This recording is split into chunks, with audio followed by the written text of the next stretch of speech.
Assalamualaikum warahmatullahi wabarakatuh.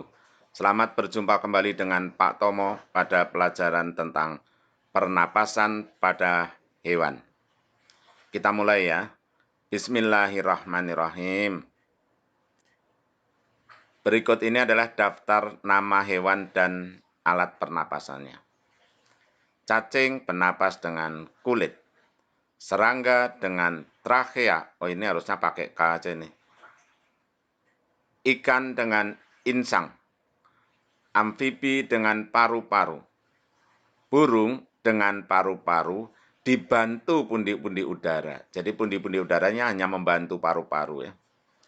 Reptil bernapas dengan paru-paru. Mamalia atau hewan menyusui bernapas dengan paru-paru.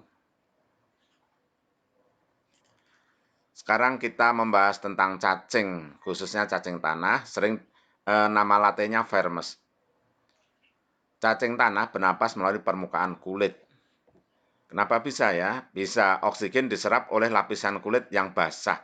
Jadi lapisan kulitnya basah, kalau ada oksigen lewat, ketangkep sama lapisan kulit yang basah itu.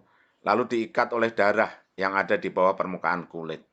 Oksigen yang ditangkap oleh kulit yang basah tadi, terus diikat oleh darah, ya, terus kemudian diedarkan ke seluruh tubuh. Habis itu sisa pernapasannya dibuang melalui permukaan kulit juga.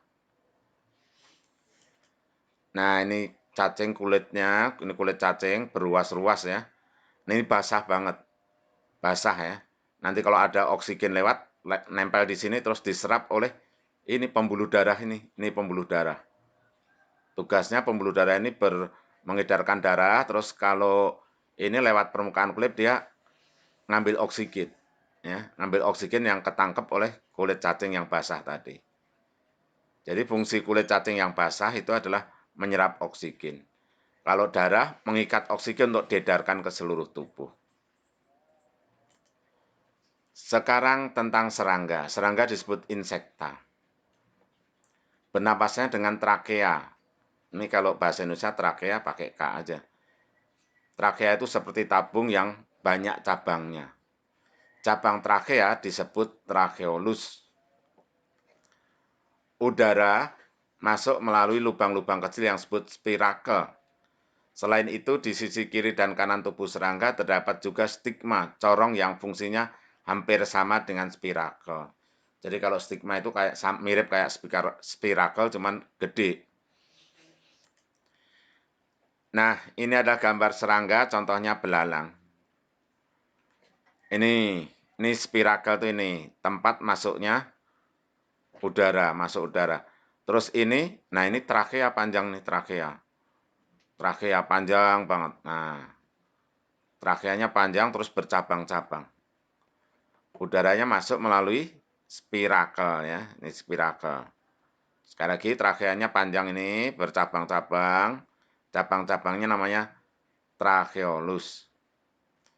Ini penampung udara nih kayak balon nih penampung udara ya, penampung udara. Yang asalnya dari trakea. Trakea dapat udara dari luar melalui spirakel gitu ya. Nah, ini trakea kalau digedein kayak gini nih trakea, trakea. Ini tracheolus. Nah, ini tadi spirakel nih, digedein, spirakel digedein ya. Ya. Oke, kita lanjutkan. Nah, serangga itu siapa ya? Serangga itu adalah belalang, kupu-kupu, lebah, kecoa, jangkrik, lalat, dan masih banyak lagi. Nyamuk juga termasuk serangga ya. Nah, masih banyak ya, banyak banget serangga ya. Sekarang piskes, piskes, ikan ya, ikan.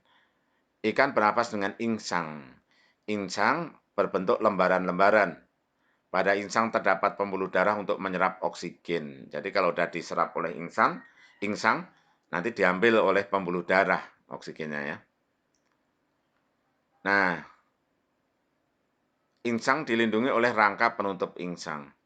Insang bekerja dengan cara membuka dan menutup untuk memompa air. Di dalam air ada oksigen ya.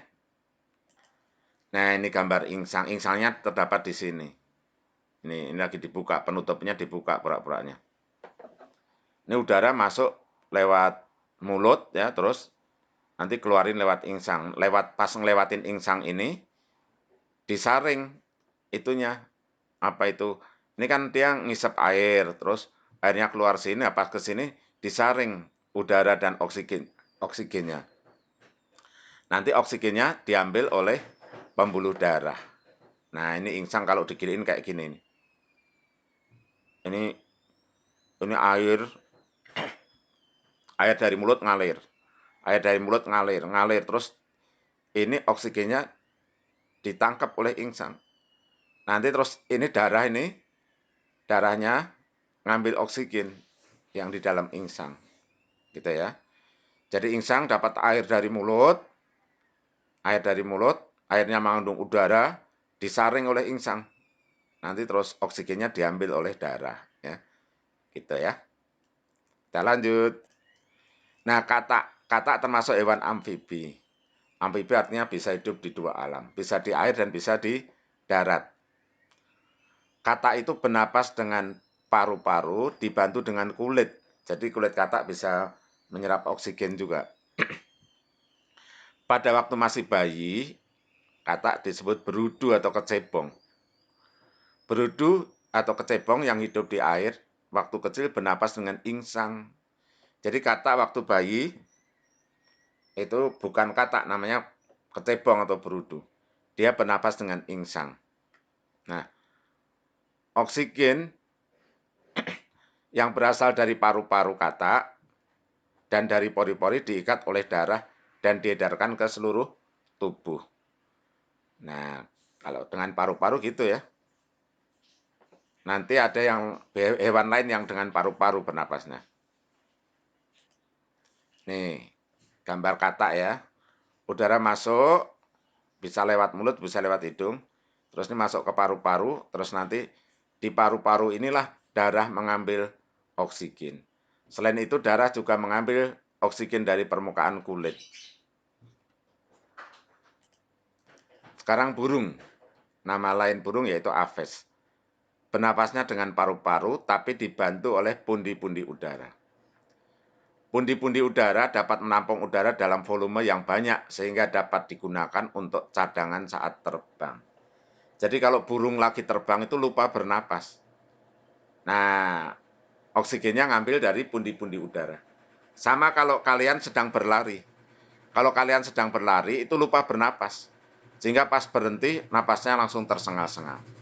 Kalau burung lebih enak karena burung itu punya cadangan udara yang disimpan di pundi-pundi udara. Jadi pas terbang dia nggak sempat bernapas, dia masih punya cadangan udara yang banyak berada di pundi-pundi udara. Kalau manusia tidak punya pundi-pundi udara, jadi kalau habis lari kenceng, lupa bernapas, napasnya terus tersengal-sengal. Ini adalah gambar burung. Nah, ini paru-parunya segini. Ini paru-paru cuma segini ya. Ini pundi-pundi udaranya. Nah, jadi kalau udara bernapas, dia menghirup udara yang banyak, terus paru-parunya nggak muat, pindahin ke pundi-pundi udara, terus terbang jauh. Pas terbang dia lupa bernapas, tapi masih banyak oksigen di sini. Ya. Sekarang hewan melata atau reptil. Bernapas dengan paru-paru. Ketika tulang rusuk mengembang, paru-paru ikut mengembang, udara masuk atau inspirasi. Jadi udara masuk itu gara-gara paru-paru mengembang.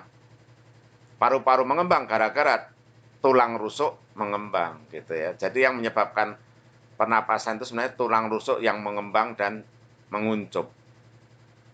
Pas udara masuk disebut inspirasi. Nah, ini tulang rusuk mengucup, paru-paru mengecil. Kalau paru-paru mengecil, udara keluar atau ekspirasi. Jadi ulangi, penyebab paru-paru mengembang yaitu tulang rusuk yang mengembang. Penyebab udara masuk ke paru-paru karena paru-paru mengembang, gitu ya. Inspirasi udara masuk. Udara masuk gara-gara paru-paru mengembang.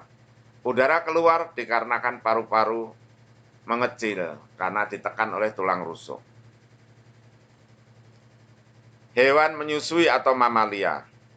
Mamalia itu antara lain sapi, kucing, hewan menyusui ya. Itu bernapas menggunakan paru-paru sama kayak tadi apa tadi. Ini bernapas dengan paru-paru itu tulang rusuk mengembang, paru-paru mengembang, udara masuk. Ya. Tulang rusuk menguncup, paru-paru ikut mengecil, udara keluar. Udara yang masuk mengandung oksigen. Oksigen diambil oleh pembuluh darah untuk diedarkan ke seluruh tubuh. Nah, hewan menyusui atau mamalia ada yang hidup di air, misalnya lumba-lumba dan paus.